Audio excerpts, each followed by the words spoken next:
wars. This is the world that we are moving into. It's how things will work for decades to come, and it's important that we understand it. So let me give you an overview of what is becoming the new global economy. The new tariffs from both sides went into effect earlier this morning. The U.S. tariffs have kicked in. China can't put as many tariffs on us as we can put on them. China is still the biggest threat to the United States. Folks, we need to make these chips right here in America. Hey, so for a long time, I've been at war with marketers, people who call my phone even though I don't want them to, and who send me emails even though I never gave them my email address. We're all familiar with this. It's called spam, and it is increasingly a problem. This is an but ad, then right? I recently learned that phone is you immediately get put back on, and Incogni constantly monitors month after month to make sure that you stay off these lists. So yeah, big discount. Click the link in my description, use the code, and you'll get the big discount. You can try it out and see if it clears your life of spam and makes you feel like you have a little more privacy in your life. Let's dive into this story. It's a big one, it's an important one, and I'm excited to share it with you. The economy that we live in, that we all take for granted, is actually relatively new. The clothes It's an ethical react. I still showed the ad. that you're wearing right now, the computer or the phone that you're looking at to watch this video, the materials that your house is made out of, the fibers in the blanket that you use at night, the food you eat, all of it is a product of perhaps one of the most significant achievements of our species, global trade. Early on, humans discovered the magic that occurs when a group of people specialize in producing something valuable, like grain. They make more than they need, and then they take that excess and they give it to another group who also made too much of something because they specialize in a specific thing, maybe textiles. And through this exchange, both parties benefit way more than they could on their own. It was this kind of cooperation that leveled our species up beyond any other animal on Earth. So we just kept doing it. No, I'm not going to watch Miko Peled. Which, by the way, ironically, you said 3:30 p.m. Eastern time, which means that it already happened. Maybe later. 3:30 p.m. Eastern time happened already. Please stop asking me to watch Piers Morgan. I know Miko Peled is great, okay? I know. I'm not going to watch him right now. In fact, the history of our human civilization is largely the history of people trading on an ever-growing scale. Today, this is normal. We call it the economy. By the time the 1900s rolled around, we had a pretty connected world. There was global trade all over the place, but it was still pretty clunky. Everyone had different trade rules, different currencies. Countries were worried that foreign products would threaten their domestic producers, so they put up trade barriers and imposed big tariffs on stuff coming into their country. Then 70 years ago came that war that almost tore this world apart. Out of the ashes of that war, the US emerged as the most powerful country ever. It had troops and influence in every corner of the globe. Just magically that happened. That was cool when that Hasan Jake was on and say, yeah, I don't care, man. Please stop trying to get me to fucking watch Piers Morgan videos. I'm sick and tired of watching Piers Morgan videos, man. Oh my God. I'm trying to do Hogwatch, man. I'm trying to do some fun shit. Okay, I'm trying to cover some other types of news. And with that new power, the US and its allies wrote a new playbook for the world economy. They would make it so that the US dollar was the top currency. Everything would kind of be pegged to the US dollar. This helped stabilize the whole system. It helped it move more predictably. It helped countries send and receive money across borders. The US also got countries together with the goal of lowering the taxes imposed on products flowing in and out of their country, tariffs. And through all these efforts, all these new rules, borders opened up. Investors could put their money almost anywhere on Earth to grow new businesses. Corporations could look to faraway lands for cheaper workers to set up their factories. The world became one big market, and it started to benefit hundreds of millions of people.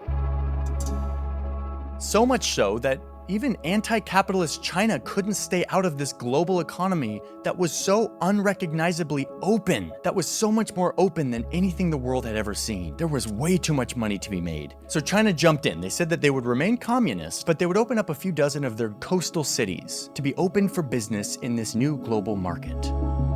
Millions of China's rural poor flocked to the coastal cities, these gateways to the global market. They showed up ready to work. and to work for cheap. A world away over in the United States, corporations looked at all of their factories in places like Detroit and Buffalo and realized that it would make a lot more sense for them to move all of these factories to China, where they could pay workers a fraction of the wage. And spoiler alert, all these coastal cities in China that opened up to the global economy soon looked like this. Hundreds of millions of people in China. Dude, it's so sick that capitalists invented what we understand as trade. It was fire. I love capitalism. Inventor of trade, inventor of commerce, inventor of just making things, you know? Fucking sick. Inventor of money.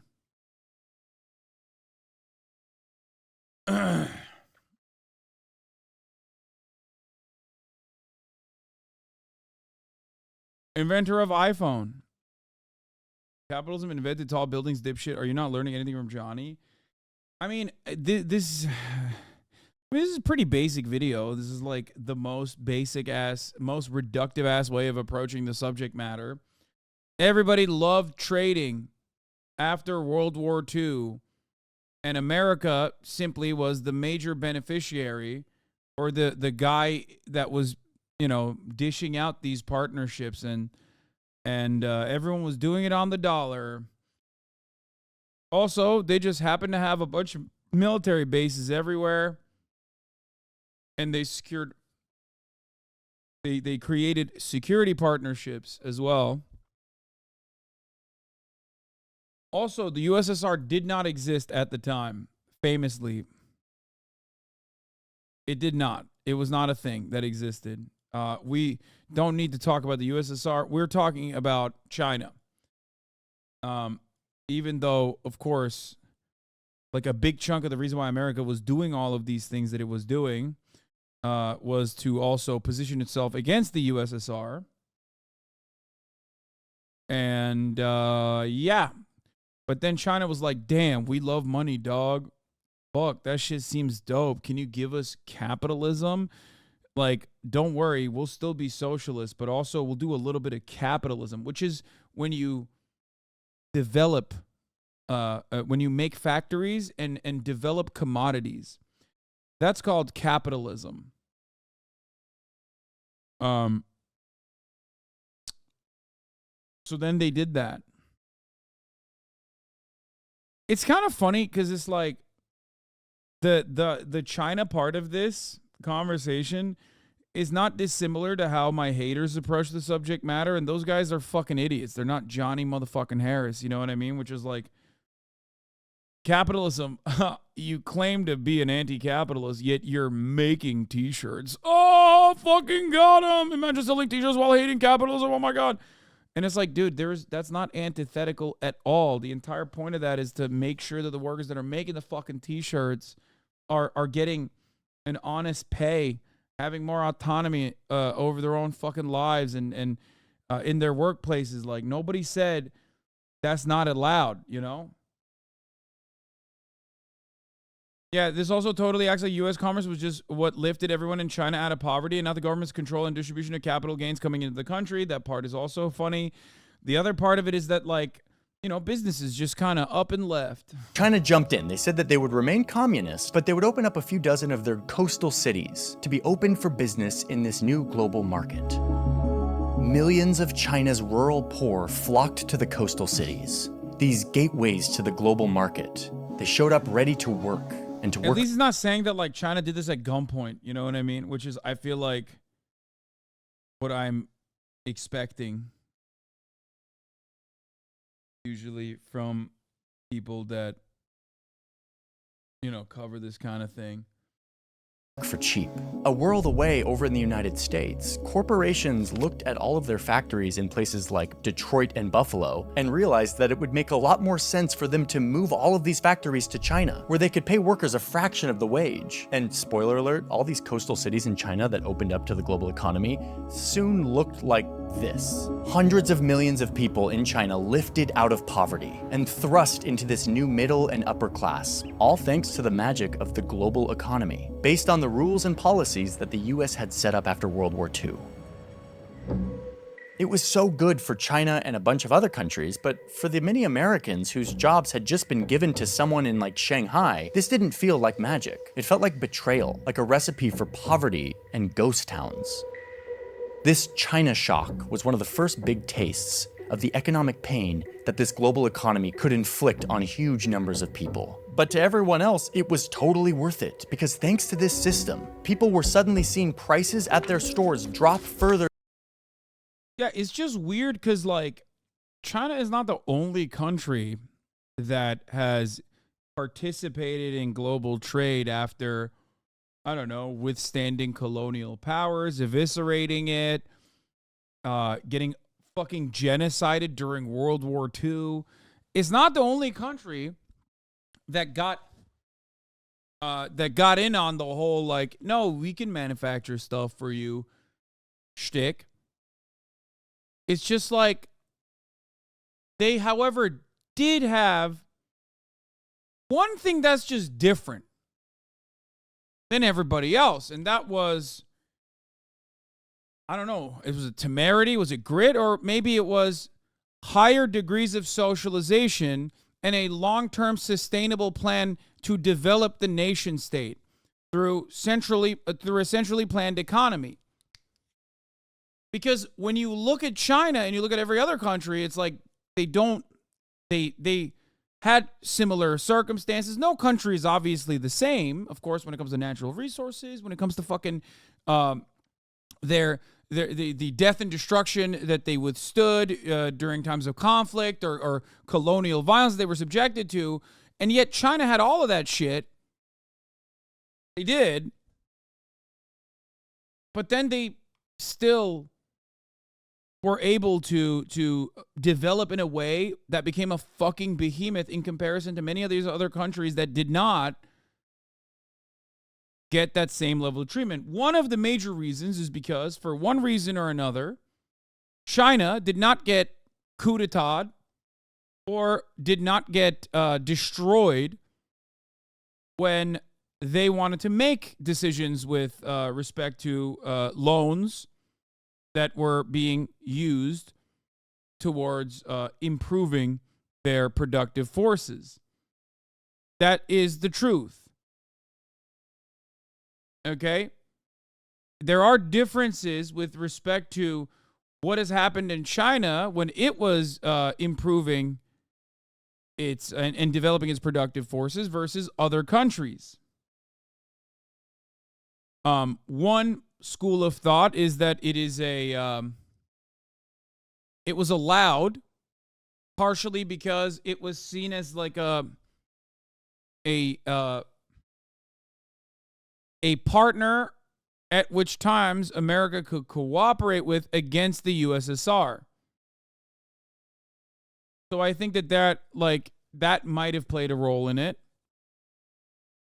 But overall, I think that the reason for why China developed in a way that India did not, obviously there's a bunch of different reasons, but one reason is because of the consistent centralized planning and even development strategies that were implemented over and over and over again, and very successfully so. During the 90s, neoliberal dominance in South America, we got massive foreign investments and even saw GDP growth, but hunger and poverty were still the same as the 30s, basically.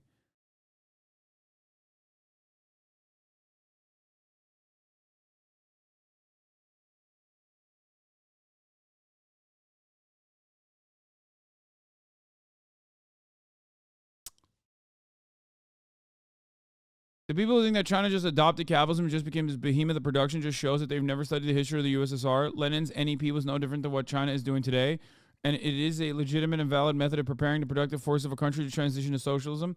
China is just way more populated and needs to improve on that aspect much before their transition. I mean, who knows? We'll see. Than seemed possible. Washing machines, shoes, tools, toasters, couches. Shirts, socks, toys, mattresses, lawn chairs, anything you can think of is now flowing from Chinese factories and available for dirt cheap at your local Walmart, all while transforming the lives of people in places like Vietnam, India, Chile, and Thailand, who saw huge economic growth during these years. So by the 80s, China's fully in the global economy, and it is a Like, there is no, okay, what the fuck? There you go. Okay. Vietnam, Chile. It's like, why didn't any of these other countries get the same level of development? And also, Vietnam versus Chile is actually another interesting one, too, when you compare it. It's just like, Vietnam has done fairly well, all things considered. But that's why it's good to compare it to a place like Chile, where it was and where it is now. Stagnation versus continued development and genuine prosperity. It's good. It's good to make these comparisons, and it always feels like it is because these places were able to implement initiatives that we fucking fawn over when white countries do it, and I'm sick and tired of acting like that's not the fucking case. Okay? That's why it's like Bernie bros love Norway and fucking Sweden or whatever, but like they can't comprehend it when it's a fucking Asian country doing the same shit. The difference, of course, obviously, is that one was a beneficiary of colonial violence, the other usually a recipient. Okay? So it's even more impressive that they're able to implement genuine socialization and genuine centralized planning that benefits broad swaths of the fucking population. Everybody gets horny as fuck for Germany. All of the fucking sockdems on Twitter literally nut when talking about how beautiful EU countries are. But when you fucking turn around and talk about China, they're like, whoa, dude, chill. That's like the worst country you could point to, my man. Whoa, dude, what the fuck? China had no colonial violence? What do you mean? Like, as far as China's colonial violence goes, we're talking about its development. Chinese development was stunted by being victims of colonial violence. You're doing it already. You're doing the thing. Oh.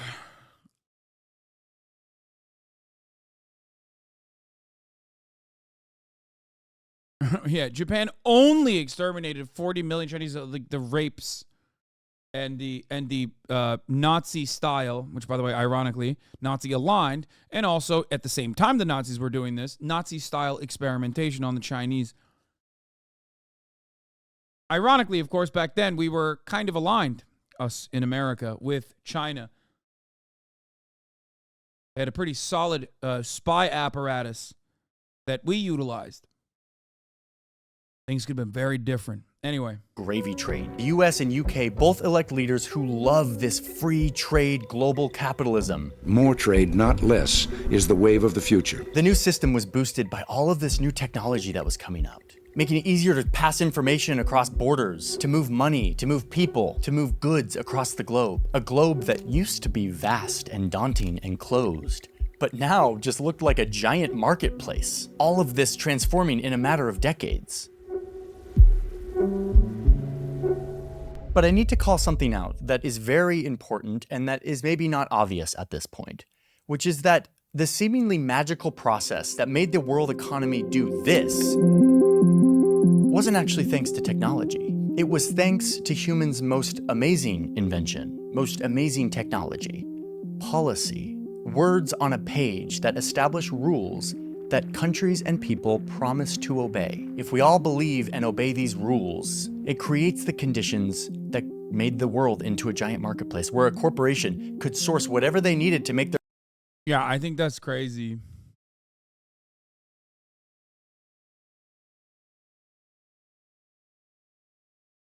Unless he means like policy for the Western world, right? He must not mean like the global South. There is 0% chance he's talking about the global South. because gains made by GDP for Western nations and those within the imperial core is dramatic and oftentimes done at the cost of a lack of development in the global south. Because as long as they are not developed, they are much easier. As long as they're not developed, they're easier to privatize. Privatization implies better mechanisms of extraction that will then take the wealth and bring it back into Western nations in the global north. And then beyond that, we're not even just talking about the mineral wealth, but also the labor force that is easily exploitable. It means trade policy that lets us deindustrialize and move it to the global south. Yeah.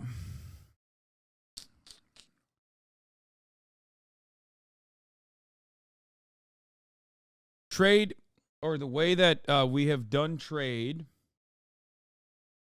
in like the neoliberal world has been very beneficial for America and its allies in the global north, in the EU and other, I guess, like Marshall Plan recipient nations. Not necessarily been that beneficial for all of the other countries whose mineral wealth and natural resources were robbed, whose productive forces were, I guess its productive forces were uplifted, but oftentimes at great cost. A page that establish rules that countries and people promise to obey. If we all believe and obey these rules, it creates the conditions that made the world into a giant marketplace where a corporation could source whatever they needed to make their product from anywhere in the world, whatever made the most economic sense. Soon, products as simple as a t-shirt would travel along an unfathomably complex supply chain using material and labor from many countries all around the globe before eventually showing up conveniently just in time at the store. Policy had created mass cooperation between billions of people who don't speak the same language, who don't know each other, but are somehow all getting in on the same market. This mental construct of economic policy is what created globalization, the globalization we know today. And what's crazy to me is that if you tinker with the policy, if you mess with this, you can reverse a lot of this globalization, which is exactly what's happening right now.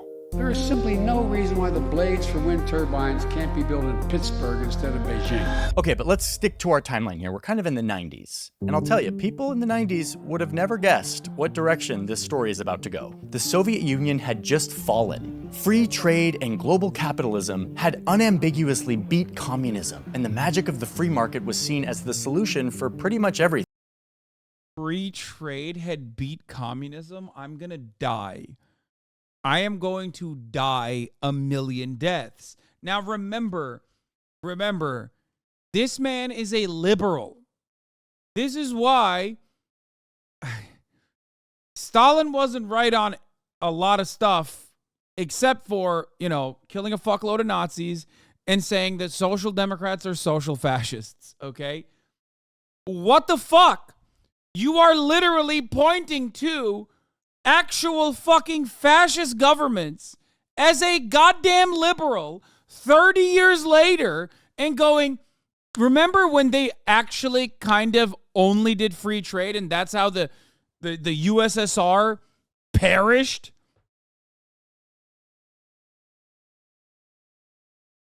He's not even a sock them. I guess that's true, but it's like crazy to me to look at all of this and just cast it with the most rose-tinted to look at it with the most rose-tinted glasses, to cast it with the broadest brush, to make it seem as though it is simply a consequence. Like, we did trade, okay, which is capitalism. The USSR can't do trade, no trade, because that's communism. And that's how trade won, really. This is how we did it. Like, for example, Chile, which I used earlier on, what happened in Chile? Oh, that's right. We did trade.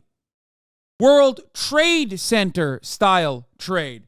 What do I mean by that? 9/11. But not the 9/11 World Trade Center that you know about. I'm talking about the first 9/11. Okay? That was another act of trade. Everything. Free trade had just ended global conflict between these great superpowers, maybe forever. Free trade was eradicating global poverty. Free trade was pushing countries. Yeah, no, it's so true. No, it's right. I think stuff like the allegations of forced organ harvesting from political prisoners takes away a lot of the appeal from many socialized accomplishments of the Chinese government, but it's also very difficult to separate facts from propaganda when it comes to criticism of China, so I don't know.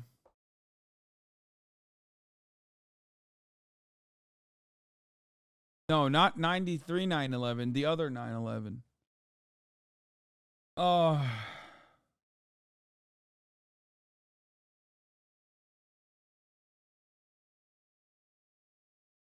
Anyway.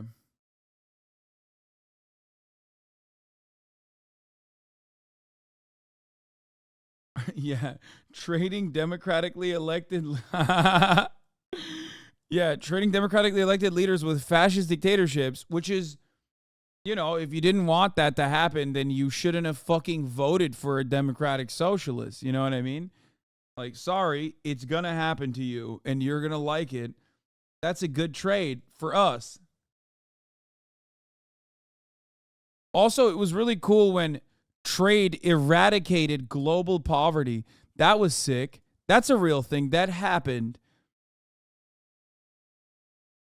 Yeah, that's why when you go to like a fucking, where is it? Was it in Malaysia? The sulfur mines. They are real big beneficiaries. What is the first 9/11? Don't Rose. It's the Chilean coup, is what I'm talking about. Also happens to be on 9/11. Also, Johnny Harris is wrong. It's not like you can add new protections and reindustrialize a country. When you deindustrialize, you not only lose the industry, you lose the supply chain, you lose the specialty engineers, specialty workers for the industries. USA is finding all of this now with their push for semiconductors. They have all the same issues I mentioned. Capitalism won, over communism, sore loser, Trump 2024. Yeah, this is what I mean. It's like, here is where a lib like Johnny Harris and like the dumbest fucking Republican voter align perfectly. You know? JK. Okay, never mind. This guy's just kidding. To adopt democracy. And here's Bill Clinton, giddy about how good it's all going, predicting that free trade would bring democracy to China. The more China It's like, yeah, why don't you talk about Reagan, dog? You know, what's up? No George H.W. Bush, no Ronald Reagan, no Reagan. Why are you talking about just Bill Clinton? This is a pro-NAFTA video, by the way, which is wild. But like, why no mention of the other guys? Are you perhaps maybe making an argument about neoliberalism, but you want to do it from the Democratic side because you don't want to fucking tell your libtard audience that you are also basically defending Ronald Reagan, basically defending pretty much every fucking reactionary Republican president as well. Perhaps there is a real bipartisan consensus on matters such as this one, and that's the reason why you can get away with being like, I love Bill Clinton. Bill Clinton did this, and it's really cool. Because if you were to show, I don't know, if you were to show like the Republican presidents doing the same exact shit and playing their role, you would perhaps you'd perhaps allow your audience to recognize how this actually works. Argentinian chatter here just came back from watching the new president propose over 300 changes for laws and regulations of the country, mostly all leading to a more libertarian capitalist organization moving forward. Yeah, that's like, Argentina is actually such a great example of what I'm talking about, because it's like, we don't even need to massage these countries anymore. Like, the brain rot is set in so permanently that motherfuckers are doing it to them, to their damn selves, you know? Liberalizes its economy, the more fully it will liberate the potential of its people. Their initiative, their imagination, their remarkable spirit of enterprise. And when individuals have the power not just to dream, but to realize their dreams, they will demand a greater say. Free trade would prevent our age-old human curse, war, by so deeply entangling countries in mutually beneficial deals that it wouldn't make sense to fight. After all, free trade had turned Europe from a continent ravaged by war to this tightly knit group where everyone's holding hands and smiling together. Why wouldn't this naturally just happen to the whole globe? Yeah, dude, that's exactly how it works. Like, you know, the trade partnership between the UK and Germany, for example, is identical to America and the motherfucking Philippines or some shit. You know? That's just how it works. Duh. I don't get it. Like, that's how it works. Yeah. What do you mean? It's just like totally mutually beneficial. Like what we do in the fucking Congo. And also what Germany and France are doing to each other.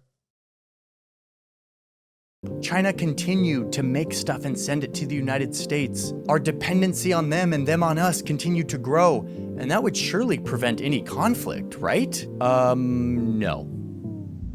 It's looking like that's not how it's going to turn out. In fact, it's kind of the opposite. The new tariffs from both sides went into effect earlier this morning. The US has imposed 10% tariffs on $200 billion worth of Chinese imports. China is our military's most consequential strategic competitor and pacing challenge. In a relatively sudden shift, governments around the world are undoing a lot of this globalization, this solution to all of our problems. They're rejecting it. India is paying companies to keep their production within their own borders, especially for important industries like pharmaceuticals and electronics. South Korea is giving taxpayer money to companies to produce green energy infrastructure instead of waiting for the free market to come build it. Yeah, these guys are fucked up, dog. Wait, what? South Korea is giving companies taxpayer money to produce green energy infrastructure instead of waiting for the free market to come build it. What do you mean instead of waiting for a free market to come build it? South Korea was a military dictatorship, and then the military dictatorship transferred power over to fucking like 8 families. And it's still very much regulated in like, not an identical structure, but pretty much, as far as I understand it. I'm not the best, most well-versed person on South Korean economy, but it literally is insanely tightly regulated in a way that absolutely churns out positive results for capital owners. But it's still like, South Korea is the state capitalist country that people think China is.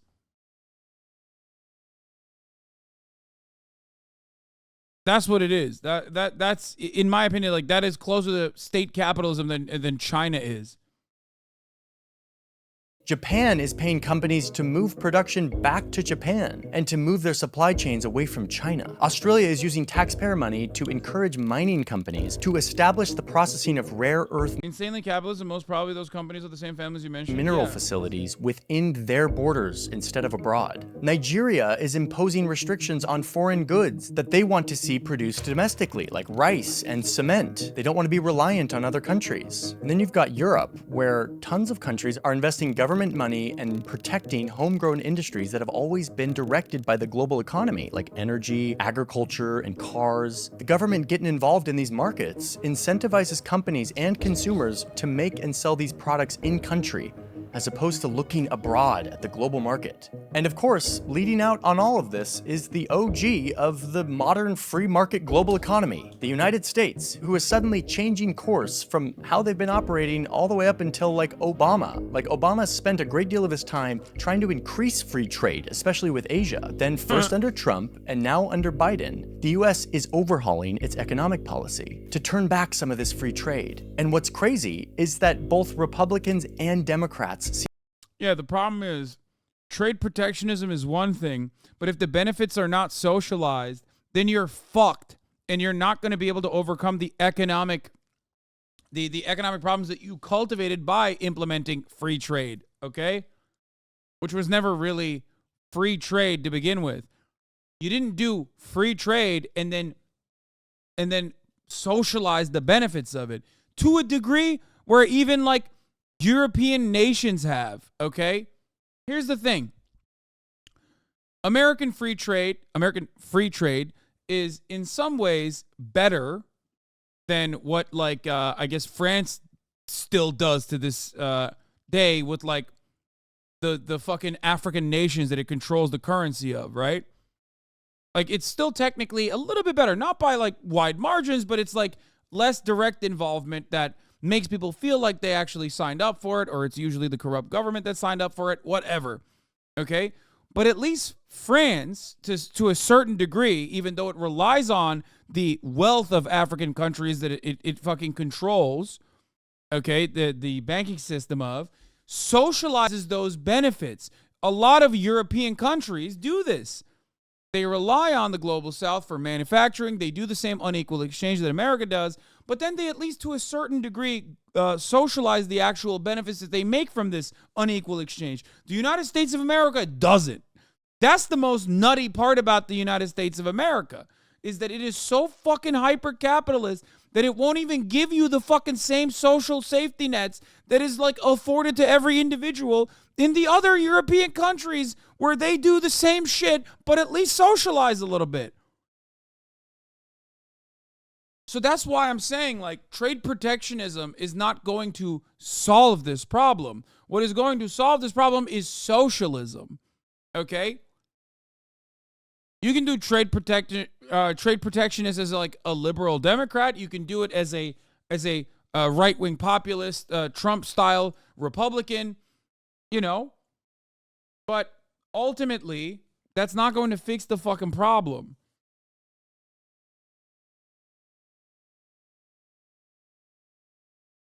Seem to agree that we should do this, and fast. I mean, there is no reason. We have this capacity. Some of these policies include huge government spending bills like the CHIPS Act, which would allocate over $50 billion government dollars to companies that produce microchips here in the United States. I like how Johnny Harris says Nigeria wants to rely less on the global market and on its own domestic goods is a bad thing. Yeah. So what you're saying is because of the Revolutionary War, we don't have universal health care? What? I'm not saying that, but that's an interesting way to approach the subject. Anyway. Instead of in Asia, where the free market had pulled them to set up. This is also happening in other industries that the government has deemed vital, like critical minerals, cars, and clean energy. But they're not just giving subsidies, like it's not just government money washing down on all these industries. It's also barriers. Biden is imposing tariffs on imports, which protects domestic producers of certain industries, because they no longer have to compete with the global market. They're also banning American... Yeah, except if you don't have domestic producers, then you're just cooking.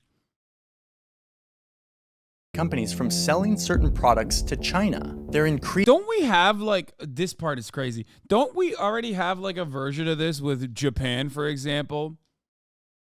Like, with Japanese vehicles, like pickup trucks, directly due to, you know, American lobbying. That's why the Japanese pickup trucks that you see in the United States of America, like the Tacomas, are basically like Americanized. That's why you can't get the K trucks unless they're like super old, or that's why you can't get. That's why you don't have like the Japanese pickup trucks that are very different everywhere else.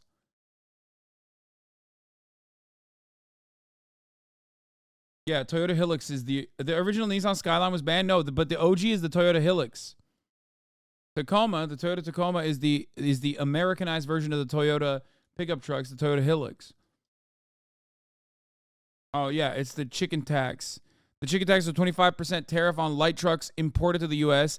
The United States imposed a tariff in 1964 in an executive order issued by President Lyndon Johnson as retaliation for European tariffs on American chicken imports.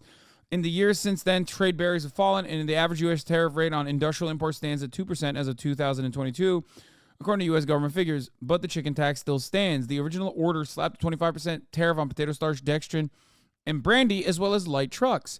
In the intervening decades, the other products were stripped out, but the tariff on the light trucks imports remains. Wonder why.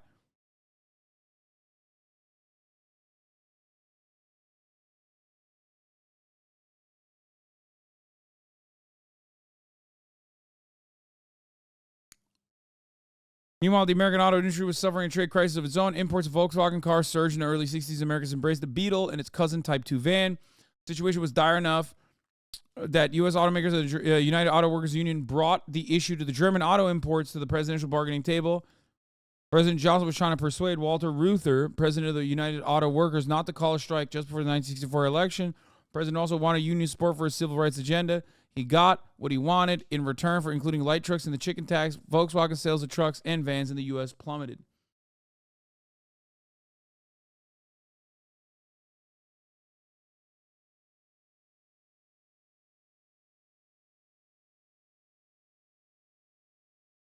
I think it's also for homologation reasons. Imports are imports. It's not designed for sale in the U.S., and it's an import, and it's not properly homologated. There's a 25-year import ban. I could be wrong, though. No, you're right about the 25-year import ban on Toyota Hiluxes, at least. And K-Trucks, too, I think. Lobbying the auto industry has kept the tax alive all these years. Homologation is the granting of an approval by an official authority.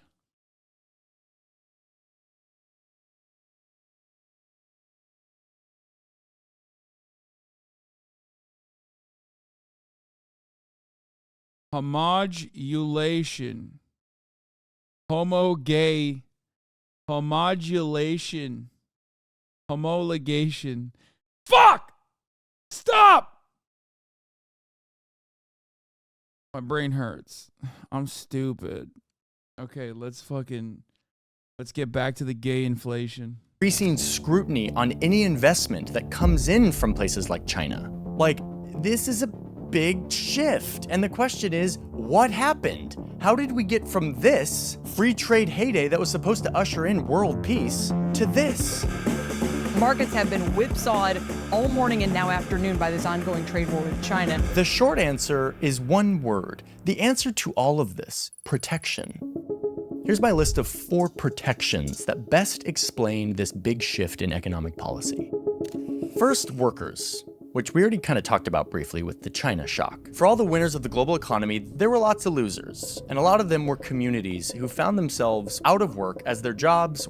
If only when we were dealing with these kinds of trade deals, not even with respect to China, but in general, if there was like some way to ensure that workers, or at least like labor unions at the time, had a say in what like workers' protections had to be implemented that were comparable. I'm just saying that is a thing you could do, right? Because notice how the trade protections that we just talked about with the chicken tax, including light trucks, existed. That's because that was not just done at the benefit of the UAW and the auto workers, but also specifically done at the benefit or at the behest of capital owners. That's why the lobbying continued. That's why the real lobbying that occurred there was done by not just labor unions, but instead by capital owners, the real important people in this conversation. Okay? Something to consider, something to remember, because the reality is when you do these kinds of trade, when you do these kinds of free trade contracts, you can do it in a way that where you actually manage how competitive the other country is. You could just like set rules. You can set rules that ensure that the Western-backed companies or the Western companies that open up in these manufacturing facilities or take advantage of these manufacturing facilities are still making sure that the trade is beneficial for the other nation as well, and that it doesn't have to be like, you know, Chinese-style governance for it to be beneficial for the other country. You can also set standards for labor. We do it for other environmental stuff. You know what I mean? We do it for other like environmental regulation from time to time. Problem is, free trade means, you know, steal as much as you can from the poorer country. Went to cheaper overseas locations. Now listen, economists argue as to how big of a problem this actually was, and you can read all about it in my sources. But the point is that closed factories and unemployed communities in the Rust Belt have a major psychological effect on people who fear that their jobs might just disappear, either abroad or be taken over by AI. Remember, Johnny Harris did a fucking whole ass video talking about how Iraq was not invaded because of its state-controlled oil extraction industry. So that's just like, I mean, that's like so reductive in many ways, right? That it, like the average American knows about it, and the average American's a fucking dumbass, and even they are like, oh, we invaded Iraq for oil, right? It's true, we did. And yet Johnny Harris is like, actually, that's not the case. Even though Dick Cheney in 1994 was writing fucking letters to Congress talking about how we must privatize the Iraqi oil fields and was already planning on how to parse out the oil fields in Iraq to American corporations, which ended up suspiciously playing out in exactly the designs that the American government and the Chamber of Commerce had made years prior to actually invading Iraq. I wonder how that happened. But of course, don't think about that. It's just, there's other reasons. It's because George W. Bush was really vindictive and was upset that, you know, daddy was being embarrassed, and that's why he did it, actually. That must be the real reason why when we invaded Iraq, the only fucking ministry that we defended was the energy ministry and nowhere else. The only ministry that remained standing was literally the energy ministry. How'd that happen? I wonder why. Anyway, let's continue. So the government is trying to calm people down by pumping money into certain sectors to keep jobs in America. The next big realization about the global economy, it doesn't really care much about how much carbon it pumps into our atmosphere. Our world is barreling towards a very real climate crisis, and governments realize they're gonna have to force the market to get serious about things like electric cars, solar panels, and other green infrastructure. The free market is not going to incentivize this, and if it doesn't happen, we're gonna have a much bigger problem on our hands. One of the best parts— What the fuck? Stop talking about politics, please and thank you.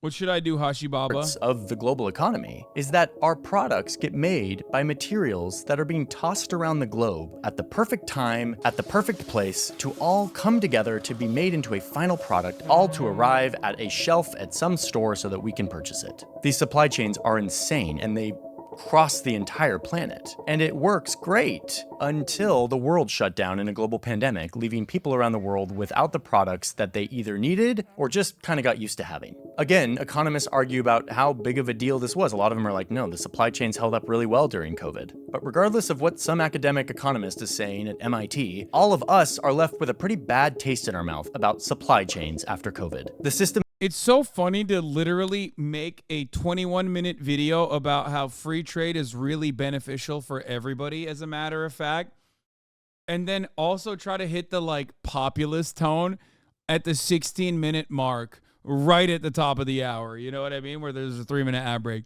It's just like, you can't fucking literally write the most like pro-academic, pro-neoliberal capitalist video and then be like, yeah, but these academics are saying the supply chain, the supply chain actually held up quite well, but we know what it's really like. Am I right? You know? Yeah, that's right. The supply chain will allow you to get a $5 a month subscription or a free one in the form of a fucking Twitch Prime, where you connect your Amazon Prime account to your Twitch account, where you get one free Prime subscription a month and use it on your favorite broadcaster. Hopefully that's me. Here's the 3-minute ad break now. That's how I delivered it to you, through the supply chain. System feels too fragile. A lot of us feel too reliant on a fragile system of faraway global connections that could be rocked at any moment, which has led to these protectionist policies that these governments hope will bring supply chains back inside of their borders. Okay, finally, and perhaps the most important explanation in all of this, is that Bill Clinton was totally wrong. Free trade— So he's saying all this is just because people are too stupid to understand how awesome free trade is. didn't incentivize China into a democratic revolution. The world did not join together in— What the fuck? Yo!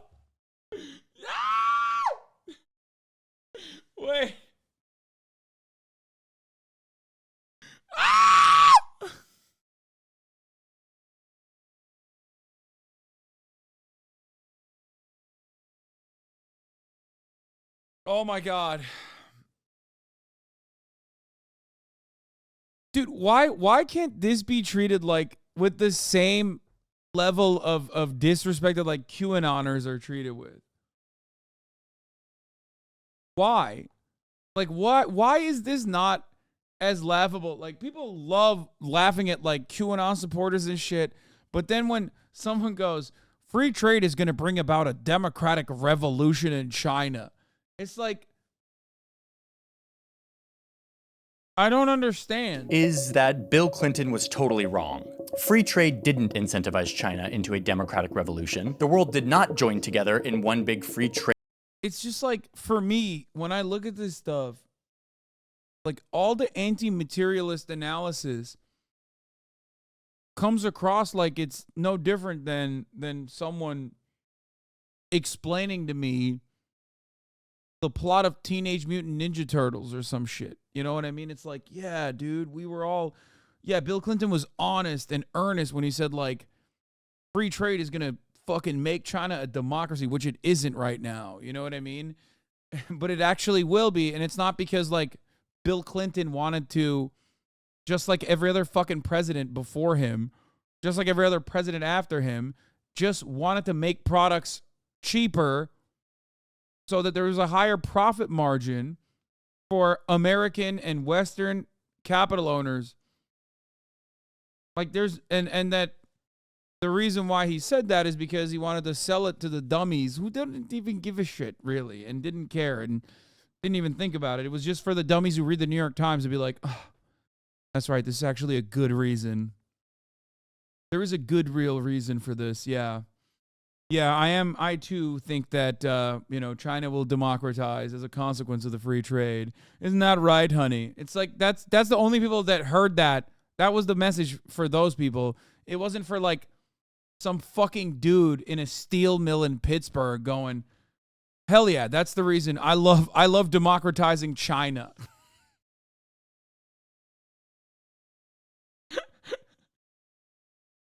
I know industry has left my city and now it's a ghost town, but fuck, man.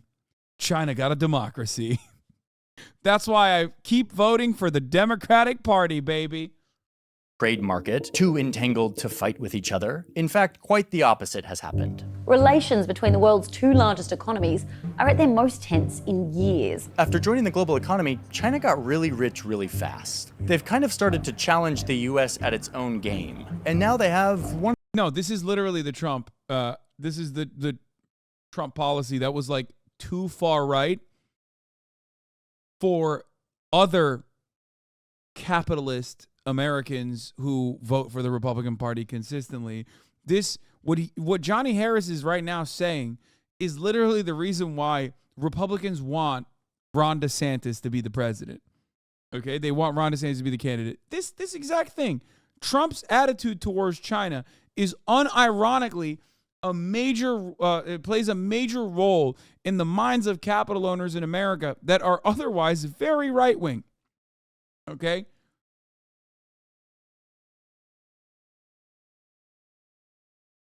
One of the biggest militaries on the planet, and they use that military to assert their influence around their region. Hurry, defend China. Look, I'm sorry, man, but if you defend fucking Norway and Sweden and all these other countries, but then you look at China and you say, no, that's actually unacceptable. They're like really bad and they're villains. Like you're kind of missing the point. I at least defend Norway and all these other fucking countries when it comes to their own economic governance and say America should move in that direction.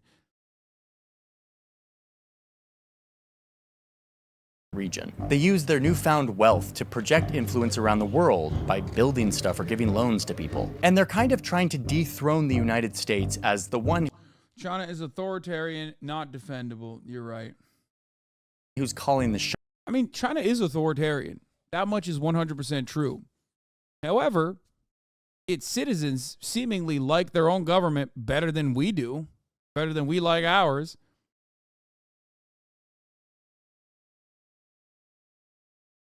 China is an authoritarian government, I say, unlike the United States of America, which is not authoritarian at all and perfectly free.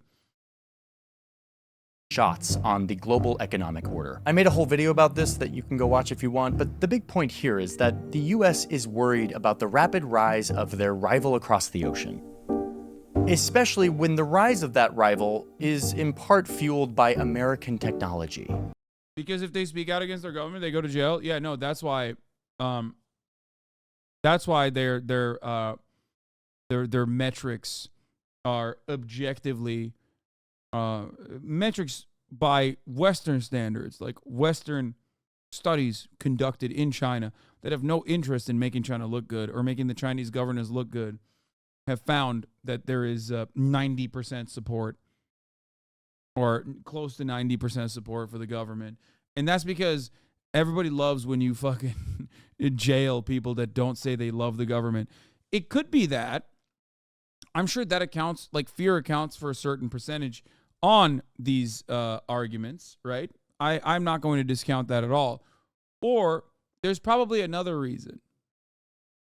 And that is economic prosperity that like every Chinese person has seen in their lifetimes, leading them to legitimately believe that the government has improved their lives by massive margins, which is objectively the truth.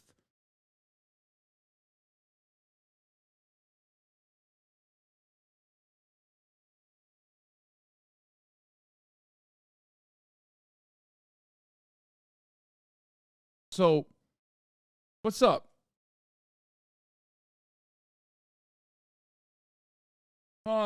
Say one good thing about America. I love American free speech, baby.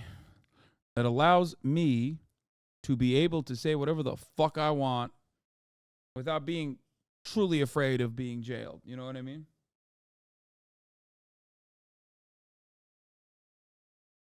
Specifically, these little silicon chips, microchips, that make weapons smart, and that will be the brains that power the AI revolution. A lot of Joe Biden's protectionist policies are actually just aimed right at China, trying to stop them from using our own tech to get ahead of us. Again, I made an entire video about microchips. You can go into that. I've kind of made a video about a lot of these things.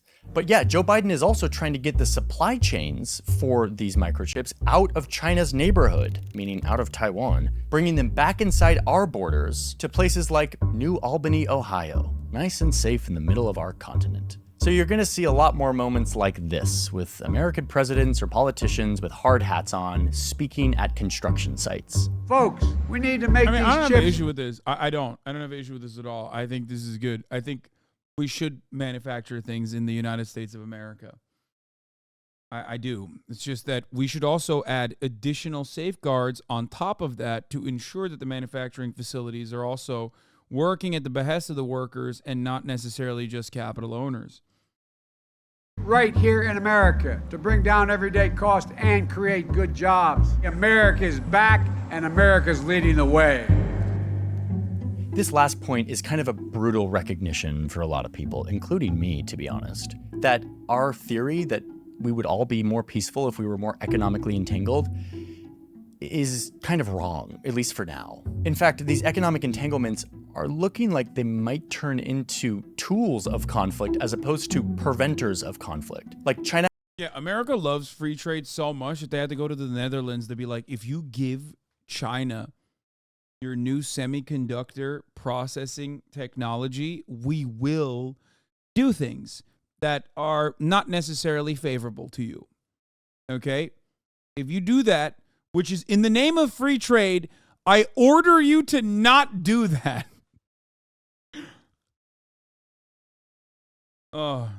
Has a policy of not covering breaking news, by the way. Who, me? Do you think that this is breaking news?